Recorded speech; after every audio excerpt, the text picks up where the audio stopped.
Good morning everybody, I am Seema Kaushik and welcome back to this channel. और आज का हमारा टॉपिक रहने वाला है कॉन्ट्रैक्ट ऑफ सेल।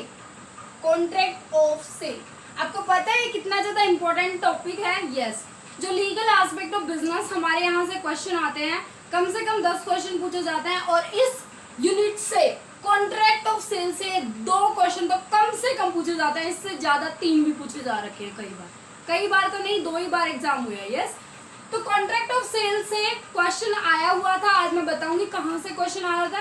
और इससे पहले वाली वीडियो में जो मैंने बताया था आपको कि यहाँ से क्वेश्चन आया हुआ था, और वहाँ से भी दिसंबर 2019 में भी आया था, और यहाँ से भी दिसंबर 2019 से आया था। तो सोच लो कितना इंपॉर्टेंट टॉपिक है, इसको बहुत ही अच्छे से करेंगे। Right, contract of sale. अभी वीडियो भी लाइक तो तब करना जब वीडियो अच्छी लगे, पर उससे पहले सब्सक्राइब जरूर कर लिया करो, ताकि बाकी की सारी वीडियो आपको पता चलती रहे कि मैंने वीडियो डाल दी है। Right, so contract of sale को समझने से पहले हमने नॉर्मली बेसिक टर्मिनोलॉजी को समझ लिया था। अगर आपने नहीं समझा तो प्लीज आप समझ लो, क्योंकि इससे पहले वाले लेक्चर में मैंने वो चीज समझा रखी। यस, कॉन्ट्रैक्ट ऑफ सेल मतलब कि कॉन्ट्रैक्ट का जहां पर मीनिंग आ गया, आपको पता है 2 पार्टी की बात हो रही है। ठीक है, एक हो गया आपका सेलर और एक हो गया आपका बायर। जहां पर जो सेलर है वो सेल करने के लिए या एग्री टू सेल, या तो सेल करता है वो, या सहमत हो जाता है सेल करने के लिए एक प्राइस के ऊपर। मीनिंग एक उसका एक प्राइस होगा किसी दूसरे पर्सन को, जिसको बायर कहेंगे। तो जब वो आपस में ये कॉन्ट्रैक्ट कर लेते हैं, आपस में वो एग्री हो जाते हैं, तो उसको क्या बोलते हैं? Contract of sale. और जो कॉन्ट्रैक्ट ऑफ सेल के डेफिनेशन है वो सेक्शन 4 सबसेक्शन 1 में गिवन है। समझ में आई बात? Contract of cell. यस, अब सबसे पहले हम इसकी कैरेक्टरिस्टिक समझ लेते हैं, क्योंकि अगर हमें कैरेक्टरिस्टिक समझ में आ जाएगी तो हमें पता चल जाएगा कॉन्ट्रैक्ट ऑफ सेल के अंदर क्या है। यस, तो अगर हम कैरेक्टरिस्टिक्स की बात करें तो पहली कैरेक्टरिस्टिक्स है हमारी number 1, buyer and seller. Yes, seller buyer की बायर कौन सी सेक्शन में गिवन थी? बायर की डेफिनेशन बताइए मुझे, पहले वाले में लर्न करवाई थी, सेक्शन 2 क्लॉज 1, और सेलर की सेक्शन 2 क्लॉज 13 में। यस, बायर का मीनिंग क्या है? जो खरीदने के लिए, बाय करने के लिए, या एग्रीज टू बाय, या खरीदने के लिए सहमत हो जाता है, उसको क्या बोलते हैं? बायर। और सेलर जो बेचने के लिए, सेल करने के लिए एग्री टू सेल, या सेल करने के लिए सहमत हो जाता है, उसको क्या बोलते हैं? सेलर। तो फर्स्ट कैरेक्टरिस्टिक समझ में आ गई।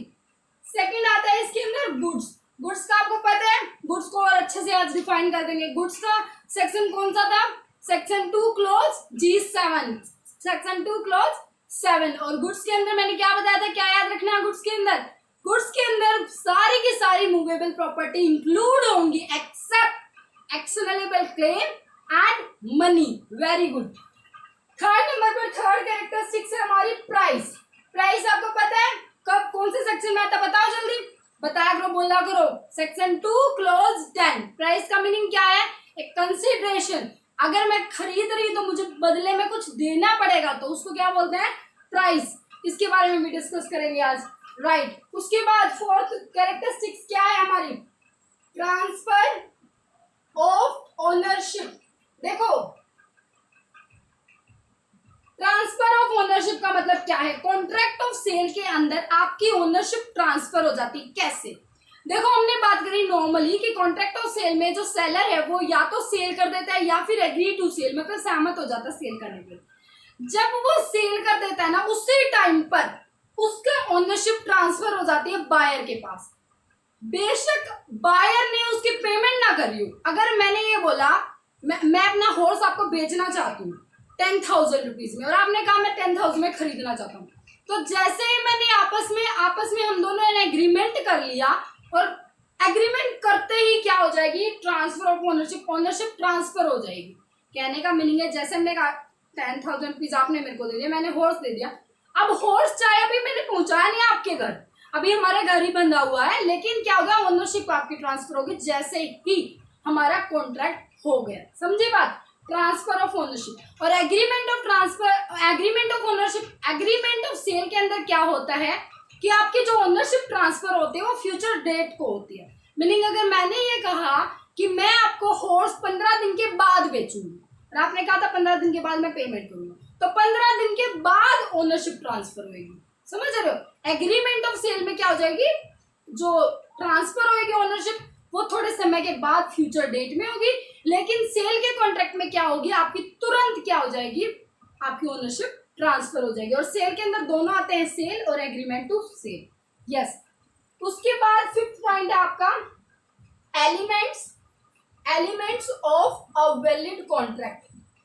इसका मीनिंग क्या है, element of a valid contract के अंदर क्या होता है। देखो elements of a valid contract के अंदर मीनिंग, आप ये तो बात नहीं कर रहे हो कॉन्ट्रैक्ट हो रहा दो पार्टी के बीच में, लॉफुल कंसिडरेशन होना चाहिए, ये होना चाहिए, वो होना चाहिए। कॉन्ट्रैक्ट ऑफ सेल के अंदर दो पार्टी होनी चाहिए, बायर और सेलर। एक अमाउंट पर एग्री हुए हो, एक प्राइस पर एग्री हुए हो, जिसको कंसिडरेशन बोलते हैं, वो होना चाहिए। ठीक है, दो, या तो वो सेल का कॉन्ट्रैक्ट कर रहे हो या फिर वो एग्रीमेंट ऑफ सेल का कॉन्ट्रैक्ट कर रहे हो, दोनों कॉन्ट्रैक्ट ऑफ सेल के अंदर आएंगे, तो यही वैलिड कॉन्ट्रैक्ट के अंदर आ जाएगा। ठीक है, अगर वो ऐसे ही एग्री हो जाते हैं तो उसको क्या बोलेंगे, वैलिड कॉन्ट्रैक्ट बोलेंगे। कौन सा, कॉन्ट्रैक्ट ऑफ सेल। तो ये नॉर्मल हमारी क्या थी, कैरेक्टरिस्टिक्स थी कॉन्ट्रैक्ट ऑफ सेल की। अब हमने एक बात की थी, ओनरशिप की बात करी थी, तो यहाँ पर हम डिस्कस कर लेते हैं कि जो कॉन्ट्रैक्ट ऑफ सेल होता है, क्योंकि यहाँ से भी क्वेश्चन जून वाले में आ रखा था कि सेल के अंदर कौन कौन सी दो चीजें इंक्लूड होते हैं। तो सेल के अंदर इंक्लूड होती है आपकी contract of sale, contract of sale के अंदर इंक्लूड होता है आपका सेल, और एक इंक्लूड होता है आपका agreement of cell,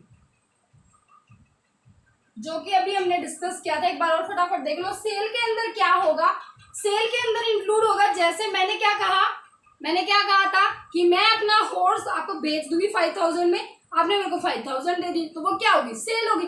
agreement of sale का मतलब क्या है कि मैंने क्या कहा कि मेरे को ना कुछ सामान चाहिए, इंपोर्ट कर रहा था वो सामान, मेरे को वो सामान चाहिए, मैंने कहा वो इम्पोर्टेड गुड्स है इसलिए वो 10 डेज के बाद आएंगे, तो 10 दिन के बाद मैं आपको क्या कर दूंगी, भेज दूंगी आपके पास, तो वो क्या हो गया, एग्रीमेंट ऑफ सेल हो गया। मैंने सेल करने का एग्रीमेंट कर लिया, लेकिन अभी फिलहाल मेरे पास वो गुड्स नहीं है, इसलिए वो क्या आ जाएगा आपका एग्रीमेंट ऑफ सेल। बिल्कुल क्लियर हो गया। उसके बाद हमारा आता है कॉन्ट्रैक्ट ऑफ सेल के अंदर हम बात करेंगे जो कॉन्ट्रैक्ट ऑफ सेल है और अदर कॉन्ट्रैक्ट जो हमने अभी प्रीवियस में पढ़े हुए हैं, ठीक है, पहले वाले लेक्चर्स में पढ़े, उनके बीच में क्या डिफरेंस है, contract of sale versus other contract. अब हम वो डिस्कस करेंगे, ध्यान से सुनो क्या बात कह रही हूं मैं, contract of sale versus other contracts, एक एक करके डिस्कस करेंगे। ठीक है, सबसे पहला आता है हमारा sale versus barter, sale versus barter. इसका मीनिंग क्या है, देखो सेल के अंदर क्या होता है आपका, मैंने आपको बताया एक बात, सेल के अंदर क्या होगा, एक सेलर होगा, वो सेल करने के लिए, एग्री टू सेल करने के लिए बायर को तैयार है एक अमाउंट पर, एक प्राइस पर, समझ रहे हो, तो वो क्या होगा, सेल, उसमें ओनरशिप उसकी तुरंत ट्रांसफर हो जाती है। लेकिन बार्टर में क्या होता है, बार्टर में क्या वो प्राइस के बदले में, मीनिंग मनी के बदले में वो सामान लेता है, नहीं, बार्टर में क्या होता है, गुड्स के बदले में गुड्स ट्रांसफर किए जाते हैं। तो बार्टर के केस को हम सेल नहीं बोलेंगे, समझ लो ये बात नहीं। मैंने कहा मेरे शूज, मेरी और मेरी फ्रेंड में आपस में हो गई, मैंने उसको मेरे शूज पसंद आ गए, मेरे को उसके सैंडल पसंद आ गई, उसने मेरे को कहा ले तू शूज ले ले, मैं कहा ले मेरे को तू सैंडल दे दे, तो आपस में क्या हो गया, क्या सेल हो गया, कॉन्ट्रैक्ट ऑफ सेल हो गया, नहीं। जब तक आपका एक प्राइस, एक कंसिडरेशन, मतलब एक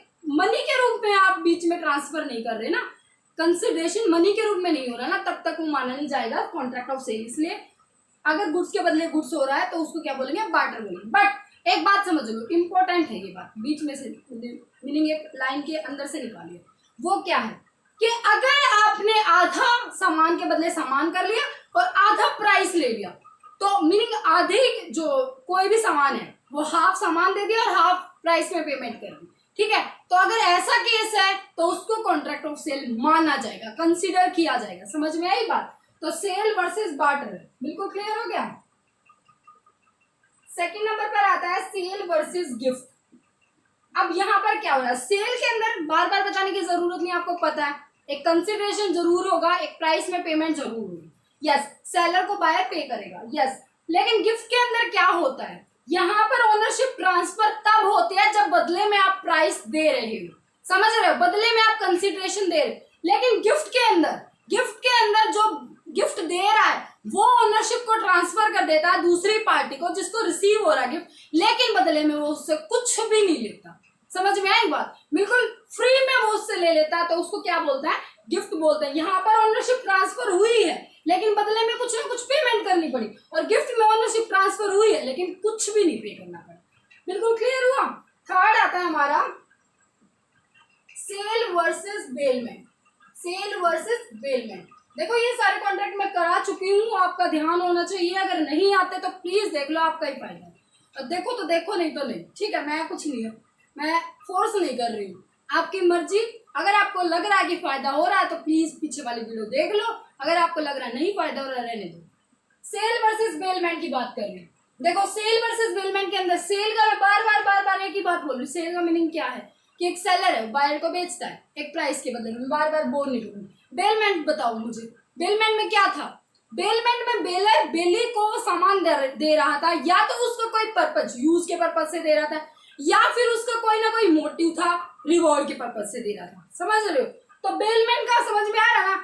जहां तक वो कॉन्ट्रैक्ट कर रहा था वो सामान तब तक दे रहा था, वापिस ले लेता था। बेलमेंट के केस में क्या होता था कि 2 दिन का कॉन्ट्रैक्ट हुआ था, 2 दिन तक तो सामान दे दिया, 2 दिन के बाद वो वापस ले लेगा। समझ रहे हो? लेकिन सेल में क्या होगा? जैसे ही सेल कर दिया ना, वो उसका हो गया, बायर का हो गया। अब बायर की मर्जी, वो किसी को फर्दर बेचे या ना बेचे, अपने पास रखे।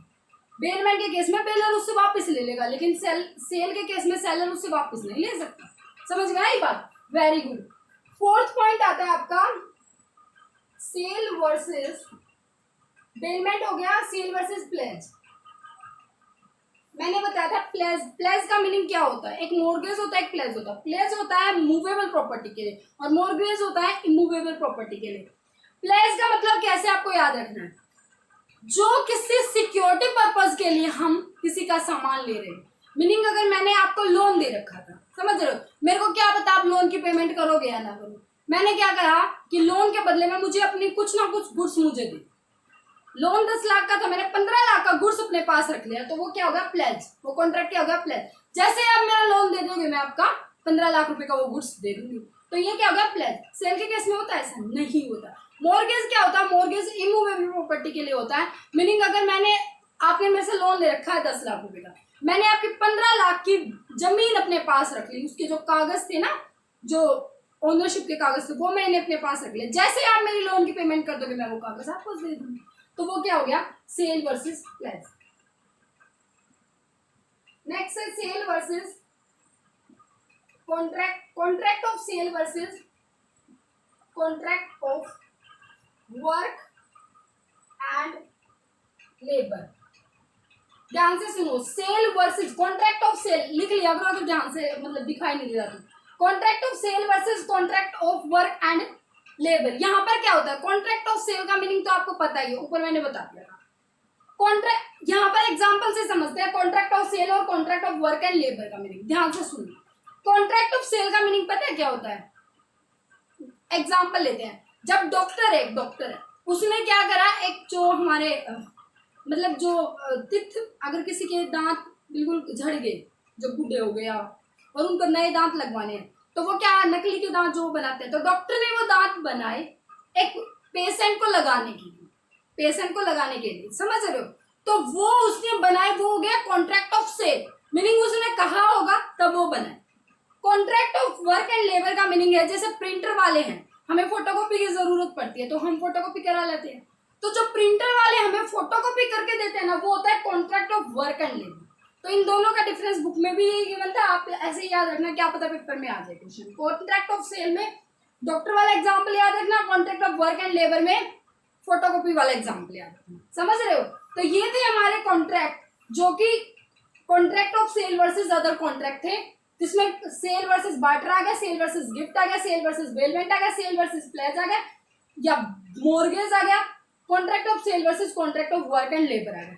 अब हमारा नेक्स्ट टॉपिक आता है, that is subject matter of sale of contract. Very very important, सबसे इंपॉर्टेंट है, मैंने कल भी बताया था, यहां से क्वेश्चन आता ही आता है। ठीक है, अभी भी आया है और मेरे को लग रहा है कि अब की बार भी आएगा, तो ध्यान से सुनो। Subject matter of sale of contract. सबसे इंपॉर्टेंट सब्जेक्ट मैटर क्या होता है किसी भी कॉन्ट्रैक्ट को लेकर। देखो आप सेल किस चीज का करते हो, आप सेल करते हो गुड्स का, तो सबसे इंपॉर्टेंट भी क्या हुआ, गुड्स हुआ। डेफिनेशन किसमें गिवन है, सेक्शन 2 क्लोज G7, याद रखना ये बात। अब यहाँ पर जो ये गुड्स है जिसका आप कॉन्ट्रैक्ट कर रहे हो इसी को तो बेच रहे हो ना, समझ रहे हो। एक सेलर किसको बेच रहा है, गुड्स को बेच रहा है, एक बायर किसको खरीद रहा है, गुड्स को खरीद रहा है। तो हम गुड्स की वैरायटी तो देख लेना, गुड्स कितने टाइप के होते हैं। क्वेश्चन आया हुआ था कि इनमें से ओड कौन सा है, मीनिंग इनमें से अलग कौन सा है, और टाइप्स दे रखे थे और ये बताना था कि कौन सा, ठीक है। और इतना आसान क्वेश्चन था और बहुत सारे गलत कराए, इनफैक्ट मैं भी गलत कराई, ध्यान ही नहीं रहा उस टाइम पर। तो कोई बात नहीं, आज की बात अब हम पढ़ रहे हैं ना, अब हम गलत नहीं करेंगे, ध्यान से सुनो। गुड्स के टाइप होते हैं 2 टाइप के, 3 टाइप के गुड्स। कितने टाइप के होते हैं, 3 टाइप के गुड्स। 3 टाइप के कौन कौन से गुड्स होते हैं। सबसे पहला गुड्स होता है आपका एग्जिस्टिंग गुड्स। कौन सा होता है, एग्जिस्टिंग गुड्स। दूसरे नंबर पर गुड्स होता है आपका, एक होता है एग्जिस्टिंग गुड्स, समझ रहे हो। दूसरे नंबर पर होता है आपका फ्यूचर गुड्स। थर्ड नंबर पर होता है कंटीजेंट गुड्स। जो ये एग्जिस्टिंग गुड्स होते हैं ये 2 टाइप के होते हैं, ये इंपॉर्टेंट है, ध्यान से सुनो। 2 टाइप के कौन कौन से, ascertain गुड्स और स्पेसिफिक गुड्स। अनएसर्टेन गुड्स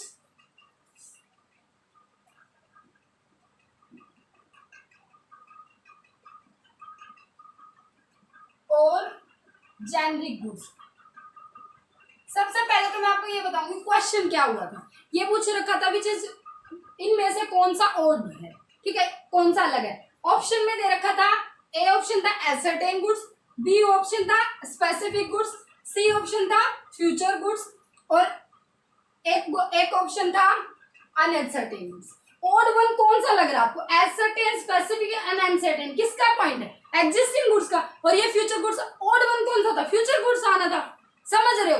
अब जिस बच्चे को ये पता, बहुत सारे बच्चों को ये पता था एसर्टेन और अनएसर्टेन तो एक का पार्ट है एग्जिस्टिंग का, लेकिन ये नहीं पता था स्पेसिफिक गुड्स भी एसर्टेन गुड्स हैं, ठीक है। इसी वजह से बच्चे कोई स्पेसिफिक गुड्स लगाया, कोई फ्यूचर गुड्स लगाया। जिसने फ्यूचर लगा दिया उसका ठीक हो गया और जिसने स्पेसिफिक लगा दिया उसका गलत हो, समझ रहे हो। तो कहीं से भी क्वेश्चन आ सकता है, कितना इजी क्वेश्चन था। अगर हमने पढ़ रखा होता तो हमारा क्वेश्चन ठीक हो जाता, समझ रहे हो। जिसने नहीं पढ़ रखा था उसने तुक्का लगा दिया, ठीक भी हो सकता है, गलत भी हो सकता है। अब ध्यान से सुनो, इनका मीनिंग क्या होता है। देखो एग्जिस्टिंग गुड्स का मीनिंग क्या होता है। एग्जिस्टिंग गुड्स का मतलब जो अभी एग्जिस्ट करते हैं।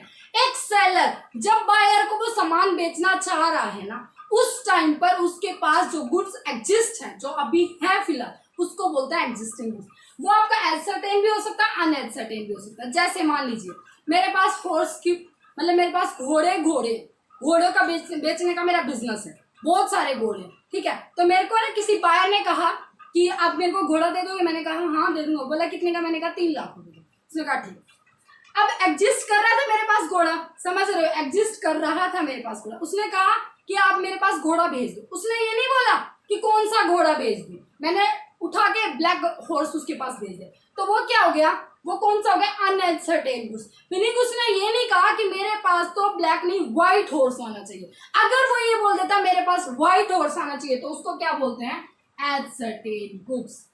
समझ रहे हो, एग्जाम्पल से समझ में आया कि अगर वो ये बोल देता है कि मुझे ये नहीं ये चीज चाहिए, इतना गोदाम है, ये नहीं ये चीज चाहिए, तो वो क्या हो गया, एसर्टेन हो गया। और वो क्या देता है, कौन सी भी भेज दो, तो वो क्या हो गया, अनएसर्टेन। नाम याद रखना, एसर्टेन मतलब स्पेसिफिक, कि ये बोल दिया कि हाँ ये, एसर्टेन मतलब स्पेसिफिक गुड्स, अनएसर्टेन गुड्स मतलब जेनरिक गुड्स। क्या पता आपकी बारी यहाँ से आ जाए, तो ध्यान से सुनो। दूसरे नंबर पर आता है फ्यूचर गुड्स। देखो ये वाला जो कॉन्ट्रैक्ट होता है ना, वो होता है सेल, कि आपके पास है गुड्स, आपने तुरंत सेल कर दिया। यहाँ पर ये दोनों जो कॉन्ट्रैक्ट होते हैं वो एग्रीमेंट ऑफ सेल के होते हैं। कौन से होते हैं, एग्रीमेंट ऑफ सेल। यहाँ पर आपके पास अभी फिलहाल गुड्स अवेलेबल नहीं है, ना तो फ्यूचर गुड्स के केस में और ना ही कंटीजेंट गुड्स के केस में। तो आप क्या करोगे, ध्यान से सुनिए। फ्यूचर गुड्स की अगर हम बात करें, किसकी बात करें, फ्यूचर गुड्स की बात करें, तो एक बात सुनो, जहां पर फ्यूचर गुड्स की बात आ रही है ना, वहां पर क्या है, मान लीजिए फ्यूचर गुड्स का मीनिंग है कि मेरे पास लकड़ी पड़ी है, चेयर तो है नहीं, बनी नहीं, और मेरे पास कॉन्ट्रैक्ट आ जाता है कि आप 10 चेयर हमें भेज दो, 10 नहीं 100 चेयर का कॉन्ट्रैक्ट आ गया। अब मेरे पास तो लकड़ी थी, 100 चेयर बनाने में कम से कम 1 महीना लगेगा, तो मैंने कहा 1 महीने के बाद मैं आपको गुड्स भेज दूंगी, तो वो क्या हो गया, फ्यूचर गुड्स। 1 महीने के बाद भेजूंगी, कॉन्ट्रैक्ट क्या हुआ, 1 महीने के बाद का, तो वो क्या हो गया, फ्यूचर गुड्स। आज फिलहाल मेरे पास वो गुड्स है ही नहीं, एग्जिस्ट तो करते ही नहीं। क्लियर हुआ। कंटीजेंट गुड्स और फ्यूचर गुड्स में बच्चे डिफरेंस में क्लियर नहीं कर पाते हैं और वो कंफ्यूज हो जाते हैं, मैं आज क्लियर करूंगी। कंटीजेंट गुड्स, नाम से कंटीजेंट लायबिलिटी क्या होती है, विच मे बी हैपन और नॉट, समझ रहे हो। तो कंटीजेंट गुड्स भी कुछ ऐसा ही है, जिसका आना या ना आना, जिसका गुड्स को बेच पाना या ना बेच पाना पक्का नहीं है, पॉसिबिलिटी 100% नहीं है, समझ रहे हो। तो यहाँ पर कंटीजेंट गुड्स का एग्जाम्पल कैसे लेते हैं, जहां पर मैंने कहा कि मैं आपका इंपोर्ट करा रही हूँ वो गुड्स, कुछ भी गुड्स, मान लीजिए मैं कुछ भी करा रही हूँ, तो रास्ते में वो समुद्र से आता होगा, वैसे तो कहीं से भी ऐसे जादू मंत्र से तो नहीं आ जाएगा। तो मैंने कहा कि अगर वहां से यूएसए से आपका सामान वो इस डेट से पहले, मीनिंग मैंने कहा 5 अगस्त से पहले अगर यूएसए से ये सामान आ जाता है तो मैं 6 अगस्त को आपको ट्रांसफर कर दूंगी वो सामान। इसका मीनिंग क्या हुआ, मैंने फ्यूचर में गुड्स ट्रांसफर करने की बात कही, लेकिन उससे पहले एक बात लगा दी, उससे पहले मैंने खुद आपको एक बोल दिया, कंडीशन लगा दी कि अगर वो सामान 5 अगस्त तक मेरे पास आ जाएगा तो मैं 6 अगस्त को भेज दूंगी, अगर वो नहीं आया तो नहीं भेजूंगी, तो वो क्या हो गया, कंटीजेंट गुड्स। समझ में आया। तो ये थे हमारे गुड्स के, ये इतने इंपॉर्टेंट है, G7 याद रखना कि यहाँ से क्वेश्चन आ रखा है अभी और फिर भी आ सकता है, तो मुझे लग रहा है अब की बार भी क्या पता आ जाए, तो यहाँ से आपको बहुत अच्छे से करने। अब आपको याद करना है नेक्स्ट टॉपिक, दैट इज समझना है डिस्ट्रक्शन ऑफ गुड्स, मतलब कि डेस्ट्रॉय हो जाए, destruction of goods. Next topic क्या है, डिस्ट्रक्शन ऑफ गुड्स। देखो कैसे हो सकता है destruction of goods. Destruction of goods हो सकता है आपका जो स्पेसिफिक गुड्स है, वो पेरिसेबल हो जाए आपकी सेल करने से पहले। तो मुझे एक बात बताओ, अब मैंने कह रखा था कि आपने कह रखा था कि मेरे को व्हाइट हॉर्स चाहिए, स्पेसिफिक गुड्स की बात हो रही, आपने कह रखा था मेरे को व्हाइट हॉर्स चाहिए, मैंने कहा ठीक है मैं व्हाइट हॉर्स ट्रांसफर कर दूंगी।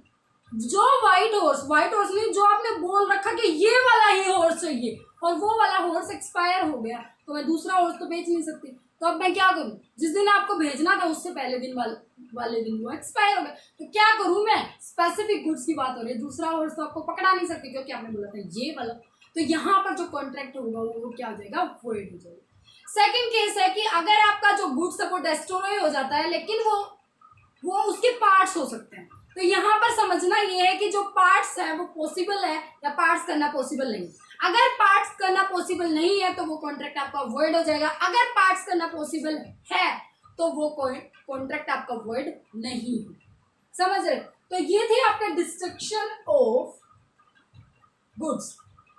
और अगर एक ऐसा भी केस आ जाए आपके सामने कि आपका कॉन्ट्रैक्ट हो रखा था, कॉन्ट्रैक्ट ऑफ सेल हो रखा था, मीनिंग जो एग्रीमेंट ऑफ सेल है ना, एग्रीमेंट ऑफ सेल हो रखा था, उससे जहां तक एग्रीमेंट हुआ तब तक वो गुड्स आपके पास अवेलेबल था, लेकिन जब आपका सेल करने का टाइम आया, मीनिंग वो सामान ट्रांसफर करने का टाइम आया, उससे पहले वो डिस्ट्रॉय हो गया, तो कैसे करोगे आप ट्रांसफर, अगर स्पेसिफिक गुड्स हो तो नहीं कर सकते, तो वो क्या माना जाएगा, वॉइड माना जाएगा। और उसी के अंदर गुड्स के में एक प्राइस आता है, प्राइस का मतलब क्या होता है कि आपको एक प्राइस पे करना पड़ता है, अगर आप बायर हो तो आपको एक प्राइस पे करना पड़ता है।